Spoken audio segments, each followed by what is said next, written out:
টাকার অঙ্কে মুস্তাফিজকে ছাপিয়ে ইতিহাস। দ্বিতীয় বাংলাদেশি হিসেবে আইপিএল দলে জায়গা পেলেন রিশাদ হোসেন।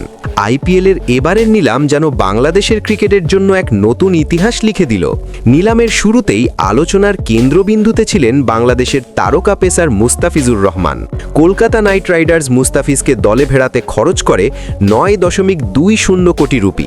দিল্লি ক্যাপিটালস ও চেন্নাই সুপার কিংসের সঙ্গে তুমুল লড়াইয়ের পর শেষ পর্যন্ত ফিজকে নিজেদের শিবিরে টেনে নেয় কেকেআর। এর মধ্য দিয়ে আইপিএলের ইতিহাসে সবচেয়ে দামি বাংলাদেশি ক্রিকেটার হন মুস্তাফিজ। নিলামের পর ক্রিকেট প্রেমীদের ধারণা ছিল এবার হয়তো শুধু মুস্তাফিজই বাংলাদেশের একমাত্র প্রতিনিধি থাকবেন আইপিএলে। কিন্তু সেখানেই গল্প শেষ হয়নি। পাঞ্জাব কিংসের সুপার চমক রিশাদ হোসেন। নিলামের পর সবাই যখন শান্ত, ঠিক তখনই বিস্ফোরণ ঘটায় পাঞ্জাব কিংস। প্রীতি জিন্তার মালিকানাধীন ফ্র্যাঞ্চাইজিটি সরাসরি চুক্তিতে দলে নেয় লেগ স্পিনার রিশাদ হোসেনকে। আর এখানেই আসে সবচেয়ে বড় চমক। 12 কোটি রুপিতে রিশাদ। পাঞ্জাব কিংস রিশাদ হোসেনকে দলে নিতে খরচ করেছে 12 কোটি রুপি। মুস্তাফিজ 9.20 কোটি রুপিতে আর রিশাদ 12 কোটি রুপিতে।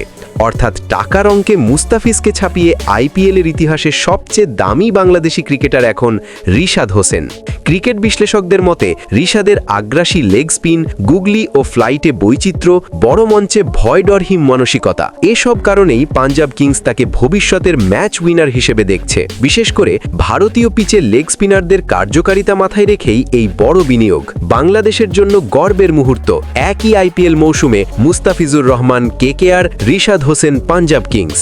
দুজন বাংলাদেশি ক্রিকেটারকে নিয়ে এত বড় অঙ্কের বিনিয়োগ, এটা নিঃসন্দেহে বাংলাদেশ ক্রিকেটের জন্য এক ঐতিহাসিক মুহূর্ত।